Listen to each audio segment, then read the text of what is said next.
భారతదేశ భవిష్యత్తుకు పునాది అయిన విద్యార్థులలో పెరుగుతున్న ఆత్మహత్యల సంఖ్య ఆందోళనకర స్థాయికి చేరుకుంది. జాతీయ నేర రికార్డుల bureau, national crime record bureau తాజాగా విడుదల చేసిన accidental deaths and suicides in India 2023 నివేదిక ప్రకారం గత 10 సంవత్సరాలలో విద్యార్థుల ఆత్మహత్యలు 65% పెరిగాయి. దీనిపై గణాంకాలు ఏమి చెబుతున్నాయో ఓసారి చూద్దాం. 2013లో దాదాపు 8,000 నుండి 9,000 విద్యార్థుల ఆత్మహత్యలు నమోదవ్వగా 2023 నాటికి ఈ సంఖ్య 13,892కి పెరిగింది.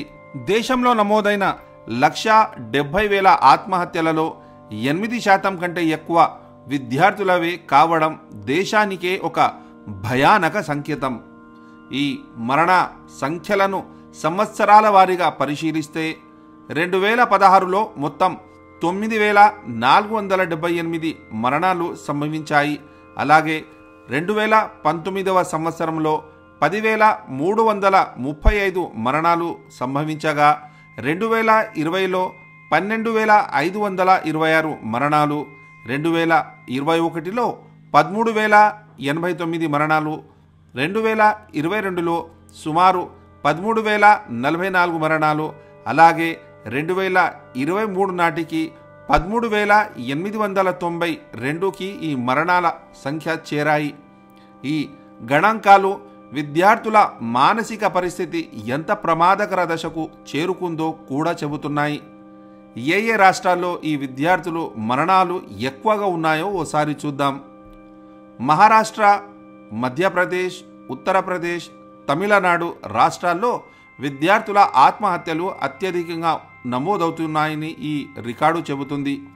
రాజస్థాన్లోని కోటా కోచింగ్ సెంటర్లలో విద్యార్థుల ఒత్తిడి కారణంగా ఆత్మహత్యలు ఎక్కువగా జరగడం దేశవ్యాప్తంగా చర్చనీయాంశమైంది.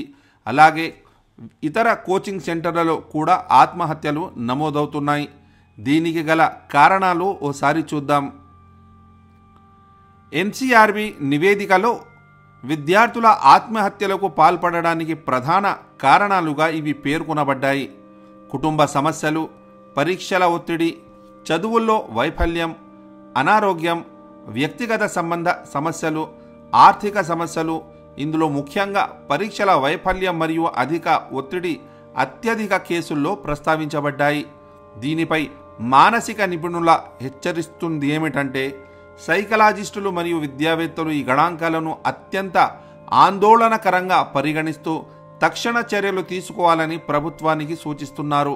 వారి అభిప్రాయం ప్రకారం పాఠశాలలు మరియు కళాశాలల్లో విద్యార్థులకు తప్పనిసరి మానసిక కౌన్సిలింగ్ సేవలు అందుబాటులోకి తీసుకురావాలి.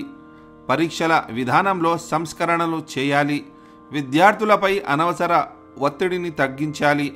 మానసిక ఆరోగ్యంపై అవగాహన కార్యక్రమాలు బలోపేతం చేయాలి. ఆత్మహత్యల హాట్స్పాట్గా మారిన కోటా మరియు ఇతర కోచింగ్ సెంటర్ కేంద్రాలపై ప్రభుత్వం ప్రత్యేక దృష్టి సారించాలి అని, దీనితో పాటు ఇంకెన్నో విషయాలు ప్రభుత్వానికి వారు సిఫారసు చేశారు. విద్యార్థుల ఆత్మహత్యలు కేవలం వ్యక్తిగత కుటుంబాలను మాత్రమే కాకుండా దేశ భవిష్యత్తుపై, వాటి అభివృద్ధి కూడా దెబ్బతీస్తున్నాయి. నిపుణులు హెచ్చరిస్తూ, తక్షణ చర్యలు లేకపోతే ఈ సమస్య మరింత తీవ్రమయ్యి భారత యువత యొక్క భవిష్యత్తు చీకటి లోకంలోకి జారిపోవచ్చు అని అంటున్నారు.